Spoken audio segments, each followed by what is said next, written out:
Israel ও রাশিয়ার সশস্ত্র বাহিনীর বিরুদ্ধে সংঘাতপূর্ণ এলাকায় যৌন সহিংসতার বিশ্বাসযোগ্য প্রমাণ পেয়েছে জাতিসংঘ।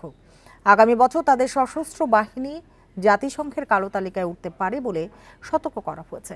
নিরাপত্তা পরিষদে জমা দেওয়া প্রতিবেদনে জাতিসংঘের মহাসচিব অ্যান্টোনিও গুতেরেস জানান, ইসরায়েলি বাহিনীর বিরুদ্ধে ফিলিস্তিনি বন্দীদের যৌন সহিংসতা, জোরপূর্বক নগ্ন করে রাখা ও অপমানজনক পোশাক তল্লাশির অভিযোগ রয়েছে।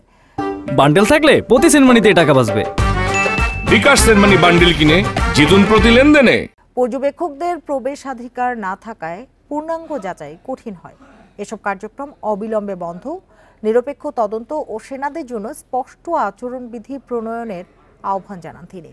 রাশিয়ার ক্ষেত্রে ইউক্রেন ও রাশিয়ার ৭২টি আটক কেন্দ্রে ইউক্রেনীয় যুদ্ধবন্দীদের ওপর বৈদ্যুতিক শক, মারধর, পুড়িয়ে দেয়া ও যৌন নির্যাতনের প্রমাণ পাওয়া গেছে।